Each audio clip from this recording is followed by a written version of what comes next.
Olá pessoal, tudo bem?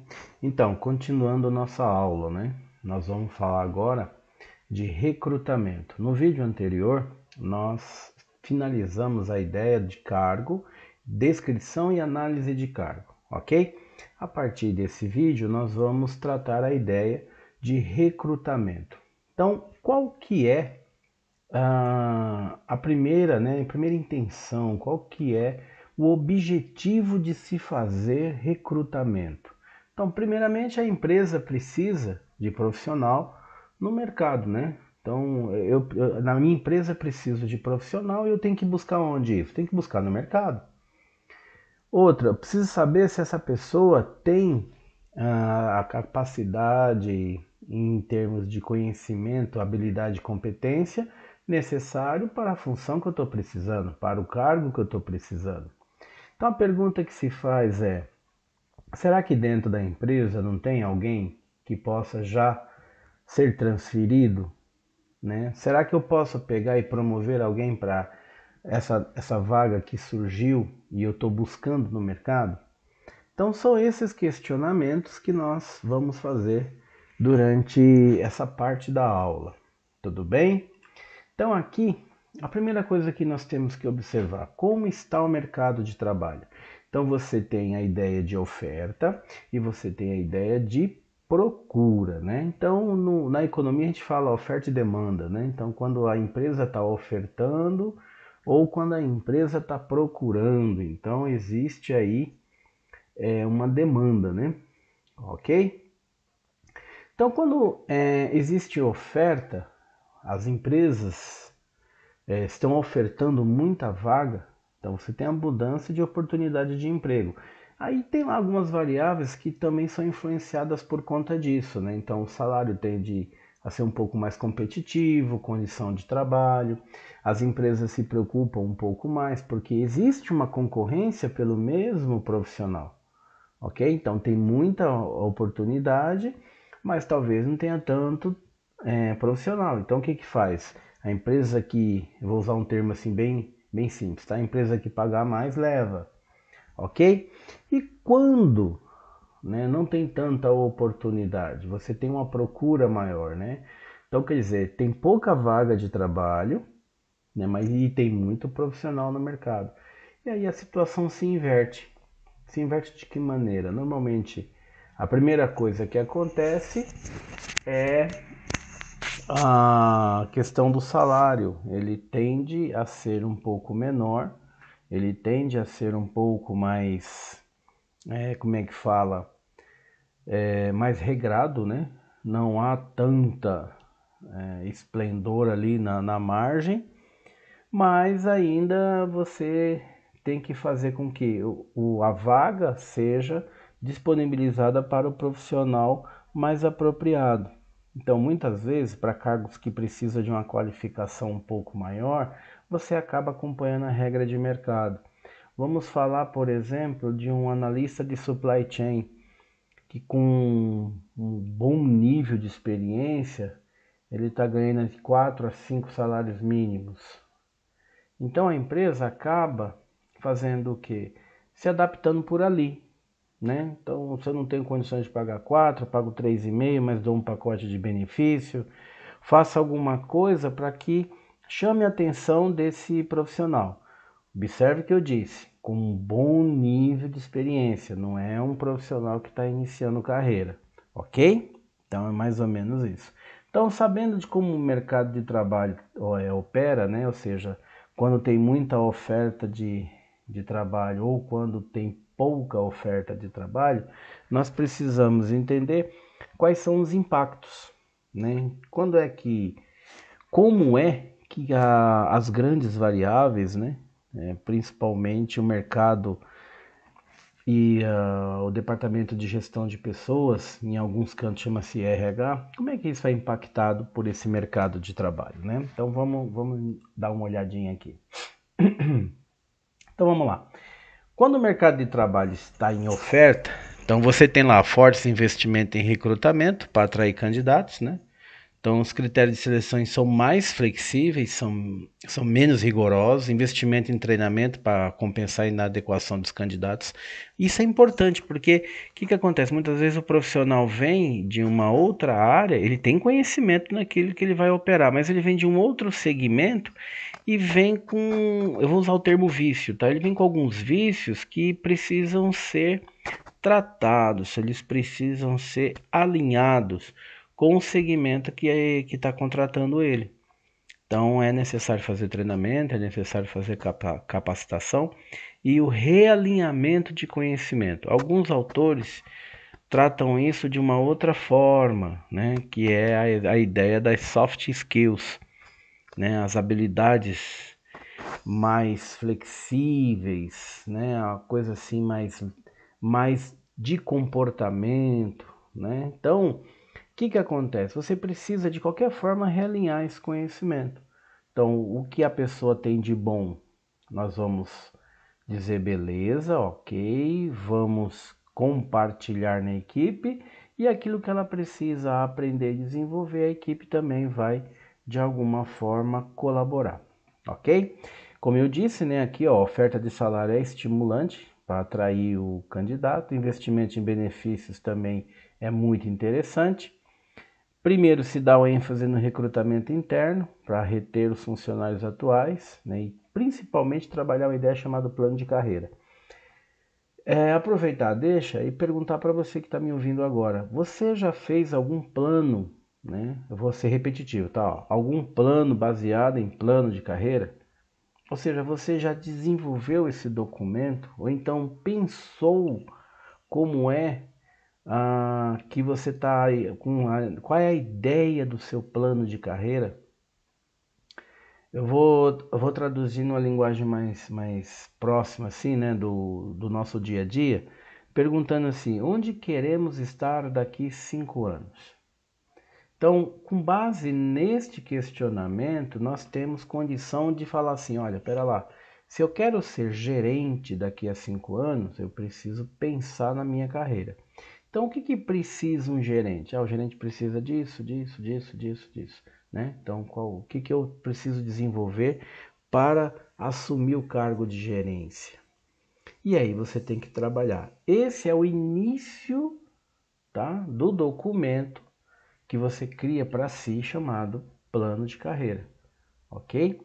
E aí você vai ter a ideia da empregabilidade, que já falamos em outros vídeos, a ideia das capacitações, né, do desenvolvimento de novas habilidades e competências. Olha de novo essas duas palavrinhas que acompanham a gente, né, constantemente, tá? Então isso é importante e é bom já você começar a pensar. Eu tenho um plano de carreira? Não. Então como é que eu desenvolvo? Então, primeira pergunta. Onde quero estar daqui X anos. Eu dei o exemplo de 5, mas você pode fazer um plano de carreira, por exemplo, para 2 anos, para 3 anos, ok? Para 10 anos, isso nada impede. Faça o seu, pense no seu e comece a se movimentar, tudo bem? Voltando para o slide, então nós temos aqui, finalizamos quando o mercado de trabalho está em oferta, né? E quando o mercado de trabalho está em procura, o mercado de trabalho é profissional, tá? Então você tem a ideia da relação entre profissional e empresa. Então quando o mercado de trabalho está em procura, então quer dizer, tem mais candidatos, né, para poucas vagas. Então o que acontece? Você tem baixo investimento em recrutamento, porque tem bastante candidato, né? Então para que você vai fazer um plano de recrutamento que envolva diversas etapas, que tem alguma coisa a mais, ou então vai criar uma ideia de plano de benefício, ou então vou fazer alguma outra. Não, não precisa, você tem bastante candidato. Se um não quiser aquilo que você está ofertando, pode ser que o próximo queira, né? Estando dentro das especificações necessárias para assumir o cargo, ok? Aí, lógico, tem critério de seleção mais rígido, né? Porque aí você vai ter muita gente no mercado, você começa a fazer um filtro maior. Pouco investimento em treinamento, então passo a querer um profissional já muito mais bem preparado. Oferta salarial mais baixo, pouco investimento em benefício social, né? Não há necessidade de mecanismo de fixação de pessoa. E aí aqui eu começo a fazer recrutamento externo, porque é barato, né? Tá certo? É mais barato eu buscar lá fora, porque o meu profissional, ele já está ambientado naquele que ele faz e talvez a mudança de setor para ele não se torne atrativo. Então o que eu faço? Eu vou buscar esse profissional no mercado, que muitas vezes você traz um profissional muito interessante por um valor que para a empresa também está interessante, tá certo? E o impacto do mercado de trabalho sobre o candidato, né? Então, quando tem bastante vaga, lógico, você tem oportunidade de emprego, né? Então, você tem excesso de vaga, você tem mais oportunidade. Você pode também escolher para onde você manda seu currículo, né? Ou entra em contato. Os candidatos escolhem e selecionam as organizações que oferecem melhores oportunidades, salários e benefícios. As pessoas se predispõem a deixar seus empregos atuais para tentar melhores oportunidades em outras organizações. Aqui também é um problema, né? Da questão da rotatividade. Deixa eu contar uma historinha. Nos idos de 70, 70 até 79, no Brasil criou-se um conceito chamado período de ouro, né? E o que quer dizer isso? Tinha muito investimento externo para desenvolver a economia brasileira. Então, com isso, surgiu muita construção. Construía-se de tudo. Era prédio, era casa, era galpão, era empresa, era rua, era rodovia, era ponte. E aí precisou de muita mão de obra na construção civil, né? Então, você queria trabalhar onde tinha vaga? Construção civil. Construção civil tinha muita vaga. E aí o que acontece? A pessoa iniciava, normalmente imigrante, né? Os imigrantes brasileiros vinham do Nordeste para cá. Então migravam de lá para cá, já sabendo que iam trabalhar na construção civil porque pagava um pouquinho melhor do que algumas vagas mais capacitadas. Por quê? Porque precisava de muita gente. E aí o que acontece? O cara entrava numa determinada obra para fazer um prédio. Só que aí andando por ali pelos arredores, ele ganhava X dinheiro. Vamos lá, ganhava 1.000, vai, para ter um valor. Ali na outra obra, o cara perguntava, você tem experiência? Eu trabalho naquela obra lá. Quanto você ganha? Lá eu ganho 1.000. Tá bom, vem pra cá que eu pago 1.200. E aí ele saía da obra anterior e ia para outra, 1.200. Daqui a pouco ele descobria uma outra que pagava 1.250. Se compensava para ele, ele saía dali e ia para outra. Daí começou-se a ideia do peão de obra, né? Porque que acontece? Ele ficava girando em várias obras, ok? Daí que surgiu esse conceito. E o que acontece em relação aos outros profissionais dentro da própria construção civil? Né? Também era da mesma forma, só que aí, por exemplo, mestre de obra, o cara muitas vezes não saía, porque o salário dele já era um salário mais interessante e ele já estava ambientado na empresa onde ele trabalhava, né? Mas a ideia de pedreiro, servente de pedreiro, marceneiro, e isso era uma função comum, né? Então era um cargo comum. Então o que acontece? Eles faziam essa rotatividade. E também teve um pouquinho dessa evolução pelo período ali de 2000 até 2005, 2007. Algumas funções também foram muito procuradas, né? Eu falo função, gente, com ideia de cargo, tá? Porque tem algumas coisas que dentro do cargo a pessoa tem como função e aí a empresa procura especificamente aquela função, que era o surgimento dos TIs, né? Quem trabalha em TI sabe que o boom dos anos 2000 ali foi uma coisa fantástica, né? O que abriu de empresa de internet, empresa de tecnologia para tudo que você imagina, e não tinha profissional capacitado. As faculdades ainda estavam preparando.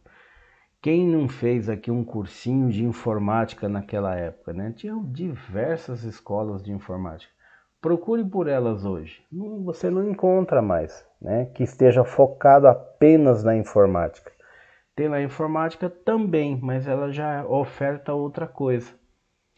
Ok? Por quê? Porque o mercado se fechou para isso, né? Hoje, normalmente em casa você já aprende Windows, Word, Excel, PowerPoint.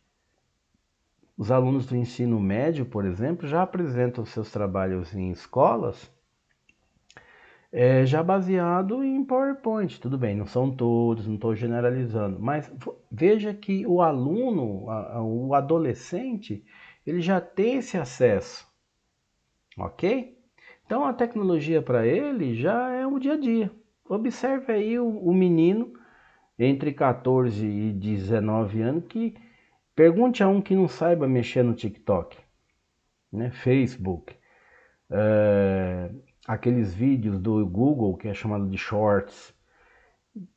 Uma boa parte quer ser youtuber, quer ser influencer, por quê? Porque a tecnologia é o dia a dia deles, ok? Ah, eu sei fazer uma publicação, eu sei fazer um vídeo, eu sei fazer um Reels e etc, etc, porque o Instagram tá ali, é o dia a dia deles, ok? Mas naquela época não tinha tanto profissional de TI. E aí, lógico, os salários eram muito mais atrativos, as condições também muito boas. Nós estamos passando por um outro boom neste momento. Eu estou gravando esse vídeo em 2024 e você não tem cientista de dados suficiente para o número de vagas. Cientista de dados com experiência, né, que saiba principalmente fazer análise preditiva a partir de machine learning ou qualquer outro tipo de ferramenta, né? Então o que acontece? As empresas estão buscando esse profissional e estão pagando muito bem. Por quê? Porque não tem. Daqui uns 3 anos, será que terá? As faculdades estão de vento em popa aí produzindo esse profissional, né? Aí, será que o salário vai diminuir? Possivelmente. Não quer dizer que vá, tá? Estou dizendo, ó, possivelmente. Por quê? Não basta você apenas fazer a faculdade, estudar, ter uma titulação. Você tem que ter conhecimento, né? Você tem que ter conhecimento. Falo isso para os meus alunos do curso presencial constantemente. Se você está passando por esse curso, pegou seu diploma e você ainda não sabe o que vai fazer, é porque você tem dúvida, principalmente no seu conhecimento. Não tenha, porque se você esteve na faculdade 4 anos, 5 anos, 8 anos, 10 anos, sei lá quantos anos, você adquiriu conhecimento. E essa sensação de que falta ainda algo mais, isso é natural, ok? As pós-graduações, principalmente no nível lato sensu, vai te ajudar bastante nisso, porque vai focar naquilo que realmente você quer aprender, quer desenvolver com mais afinco, tá certo? Então, você está na faculdade, venha, faça as aulas. Você está no EAD, assista as aulas, mas não apenas assista. Realmente tente aprender o máximo possível. Desenvolva conhecimento. Por quê? Porque esse vai ser o seu diferencial. Quando você for fazer um teste, que nós vamos ver daqui a pouquinho, vamos colocar lá 3, 4, 5, 10 pessoas numa sala. Todos eles têm o diploma. Tá certo? Ah, mas é que a faculdade do Zezinho é uma faculdade. Não existe isso. Vai por mim, ok? A pessoa muitas vezes é formada numa faculdade pública, que nem eu mesmo já entrevistei profissionais para trabalhar na empresa onde trabalho, de faculdade pública. Eu fiz 2 perguntas para a pessoa se enrolou toda. E aí eu perguntei, mas você não é formado na faculdade tal? Você não viu isso? Ah, eu não tenho certeza. Bom, a pessoa foi formada, esteve formada, tem o diploma, mas e o conhecimento ela não tem. Então não adiantou nada. Ok? Então a rotatividade de pessoal é uma coisa que a gente poderia aqui ficar um bom tempo ainda falando. Por quê? Tem muita variável grudada nisso. Desde condição de trabalho, de reconhecimento, melhor remuneração, melhor ambiente, né? Você tem aqui a ideia da cultura organizacional. você é melhor tratado ali do que aqui. Aqui tem atividade insalubre, ali não tem. Todo mundo quer trabalhar no Google, mas muito cuidado porque o Google ele tem lá um pacote de benefício muito interessante, mas nem todo mundo que trabalha no Google consegue usar aquilo, ok? Por quê? Porque as atividades têm prazo. E nós achamos que o prazo é nosso. Não, o prazo normalmente é daquela tarefa e a empresa determina. Então muitas vezes você acaba trabalhando muito mais do que deveria e acaba não usando o pacote de benefícios que está à disposição, ok? Voltaremos nisso no momento oportuno, mas pensem bem, rotatividade, que nós chamamos de turnover, né, no conceito técnico, isso é uma coisa que precisa ser estudada com mais carinho, tá? Porque muita coisa ela pode ser evitada, perfeito? Aí, para fazer o último item aqui, né? Ó, o funcionário sente-se dono da situação e faz reivindicações de melhores salários. Veja que o setor público tem as paradinhas da greve, né? Então, o cara da greve, por que eles fazem greve, né? Primeiro porque a política de reajuste salarial no Estado é muito diferente da empresa privada. E outra, eles têm um vínculo, alguns, nem todos, têm um vínculo lá. Se o cara for concursado, dificilmente ele vai ser desligado da organização por conta da greve, principalmente se for amparado pelo sindicato. Então eles vão para lá, faz toda a greve, por quê? Porque eles estão reivindicando coisas melhores para eles. Muitas vezes nós não concordamos, mas, né, cada um luta pelo aquilo que acha que deve lutar, não é verdade?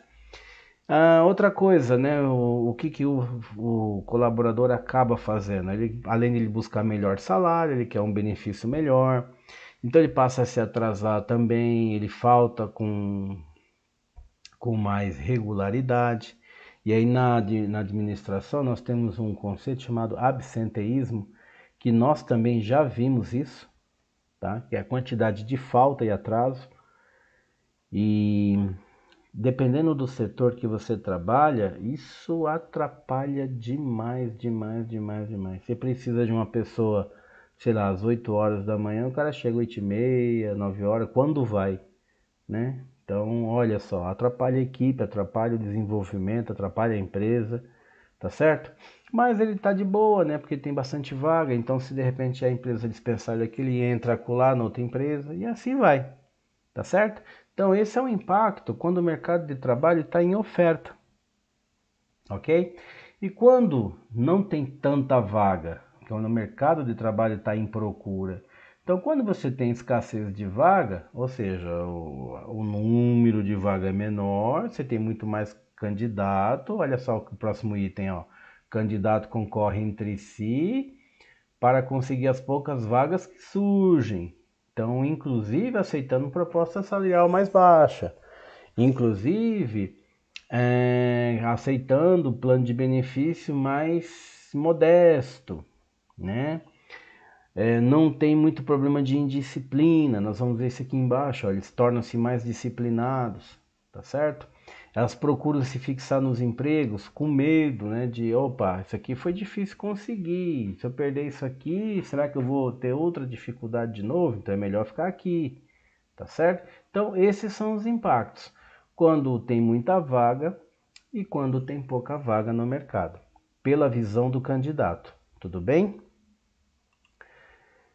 Bom, a tendência no mundo, né? Como que é a ideia do mercado de trabalho? Nós passamos por diversas revoluções industriais. Neste momento, nós estamos passando pela revolução da indústria 4.0. Já estamos caminhando para a ideia da 5.0, tá certo? Mas em alguns conceitos, algumas obras, nós ainda temos muito material, né? E o olhar ainda da indústria está para 4.0. Tem muita indústria brasileira que não vai conseguir chegar na 4.0 porque precisa de muito investimento, ok? Principalmente na ideia de automação, de tecnologias robotizadas que a gente fala, né? Que é inteligência artificial também, internet das coisas, tem um montão de outros conceitos. Então, muitas vezes a indústria ou ela não quer enveredar por esse caminho ou é muito caro enveredar por esse caminho, tá certo? Então também tem que ter esse olhar, ok? Bom, a redução do nível de emprego industrial, isso, lógico, tá no mundo, tá? Por quê? Porque a empresa, aquela indústria convencional, ela está automatizando. Então, uma boa parte está chegando robô, né? E seria bem interessante a gente ter uma aula para falar disso, porque a ideia da robotização é a ideia do olhar para o ser humano como ser humano, né? Então pensem assim, ó, toda vez que vocês pensarem num robô na indústria, não pense assim, ó, esse robô chegou para tomar emprego das pessoas. Vai acontecer isso, mas o que eu quero que você raciocine?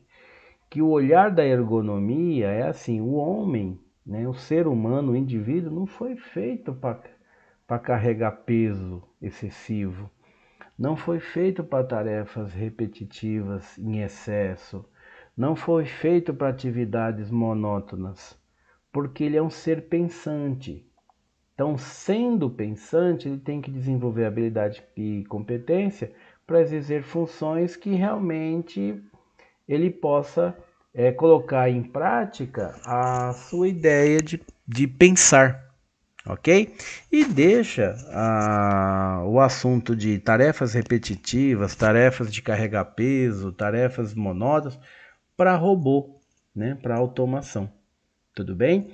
Inclusive tem um assunto, tá vendo aqui, ó, tecnologias e processos? Tem um assuntinho em algumas empresas que nós chamamos de RPA. O que é isso? É automação de processo. Então tem alguns processos que você pode desenhar por software e o software faz aquilo de forma gradativa, de forma automática, ok? Por quê? Porque para você não precisar mandar um e-mail todas as 5 horas da manhã, para uma pessoa tem que mandar um e-mail, tá? Não, deixa que o RPA cuida disso, tá bom? Mas falamos disso em outro momento. A ideia da sofisticação do emprego, né? Então, veja, você vai precisar de maior conhecimento, né? Tá vendo aqui, ó, maior automatização e robotização, então você precisa de maior conhecimento, conhecimento com melhor qualidade em termos de conteúdo e desenvolvimento. Aqui embaixo, ó, conhecimento como recurso mais importante. Vamos de novo? Conhecimento como recurso mais importante. Então, o futuro está baseado no quê? Conhecimento. Agora, como é que conhecimento é criado? Aí nós vamos lá para uma disciplina chamada gestão do conhecimento. Tá certo? Que envolve a ideia da coleta do dado bruto, que você vai ainda fazer um tratamento desse dado, esse dado vai virar um dado já mais orientado para a informação. Essa informação vai chegar já tratada, já disponibilizada para um grupo de análise que futuramente vai virar um conhecimento. E você tendo um conhecimento na mão, vamos dizer assim, né? Você tendo acesso ao conhecimento, como é que você faz a gerência disso? Então, quem mais além de você também tem que entender de conhecimento? Outra, esse conhecimento ele está aqui, esse conhecimento está em outro lugar. Nós temos a ideia da globalização. Então, observe, eu vou falar pela minha área, né, de desenvolvimento na ciência. Hoje, 90% do que eu leio é em outro idioma. Ah, mas não tem em língua portuguesa? Tem, mas onde é que está os grandes autores, onde está o grande volume de conhecimento? Se eu for pensar volume, a maior quantidade de conhecimento, ou seja, o maior volume de material disponível está em língua inglesa. Então eu tenho que buscar esse conhecimento se eu quero me aperfeiçoar. Se eu quero também estar entre os que estão produzindo conhecimento com maior tendência de qualidade e de modernização de alguma coisa, tá certo? Então veja, é um olhar, né? Então essas tendências você também tem que ter um olhar. qual é a tua área? A tua área é da saúde? O que mais estão fazendo em termos de conhecimento para melhorar o processo dentro da área da saúde? Desde uma clínica, desde um laboratório, desde um hospital, sei lá o que você faz. Mas alguma coisa está sendo modernizada. Antigamente, para fazer um exame de sangue, eram semanas, 15 dias, 20 dias. Inclusive, quando chegava o resultado, aquilo já não interessava mais, porque o sangue, segundo me falaram uma vez, um médico me disse que a cada 2 horas, 3 horas, aquilo tem um potencial de mudar absurdamente. Então, como é que você vai fazer com um exame de sangue de 15 dias? Não tem lógica. Hoje você manda para um laboratório, em 1 hora está pronto. Tá certo? Olha o exame da dengue. Né? Você vai no hospital, o médico fala assim, olha, talvez seja o que você está sentindo aí, pode ser dengue, vamos fazer o exame de sangue. A pessoa coleta o sangue e aí você pergunta, e aí, eu faço o quê? Não, se eu aguardo aí que o resultado já vai sair. Veja que foram desenvolvidos mecanismos, tecnologias e conhecimentos para que aquilo acontecesse nesse tempo rápido, né? Olha, ajudando a sociedade. Veja os exames por imagem. Tem a tecnologia da ressonância magnética, tem aparelho, inclusive, que ele vai tirando as camadas do corpo humano, né? Para o médico que está ali olhando, saber camada a camada até chegar ali no órgão mais, né? Dentro ali de um determinado órgão e tal. Quando que isso era possível? Há 50 anos atrás? Ok? Então, você tem que pensar nisso, né? Quais são as tendências da minha área? Se a minha área é saúde, o que tem de tendência? Se a minha área é contábeis, o que é que tem de tendência? Se a minha área é financeira, o que é que tem de tendência? Tá certo? Então, é muito importante você estar antenado. Agora, vamos fazer aqui, dar uma olhada num gráfico que tem a interação entre os dois mundos, né? Então, tem aqui ó, o mercado de trabalho e o mercado de recursos humanos. Isso aqui é muito interessante, né? Então, o mercado de recursos humanos está aqui, ó. E o mercado de trabalho está aqui. Então, quando tem procura, quando tem oferta. O mercado de recursos humanos, quando tem procura, quando tem oferta. Tá certo? Então, vamos aqui, ó, oferta. Quando o mercado de trabalho está procurando, ou seja, os candidatos estão procurando e o RH tem muita oferta, né, ou então pouca oferta, você vai fazer as grandes análises. Então, ó, pouca oferta de emprego, pouca oferta de candidato, aqui, pouca oferta de emprego, mas muita oferta de candidato. Tá certo? Então, o mercado de trabalho está procurando, né? Então, tem muita gente procurando. Por quê? Porque as empresas não têm muita oportunidade. Então, você tem muita oferta de candidato, né? Então, você pode ter aqui a questão de desemprego. Vamos olhar um outro quadrante aqui em cima. Muita oferta de emprego. Ó, o mercado de trabalho está ofertando. Então, o RH está procurando, né? Então, ó, tem muita oferta de emprego, pouca oferta de candidato e RH procurando. Pequena interação entre mercado de trabalho e o RH e é pleno emprego. E assim sucessivamente. Esse gráfico aqui ele fica muito interessante para você entender quando que o mercado está ofertando e quando que a empresa, que é o mercado de RH, também está procurando, está ofertando. Ok? Então é isso para esse vídeo. No próximo nós vamos entrar no conceito de recrutamento. Ok? Até mais.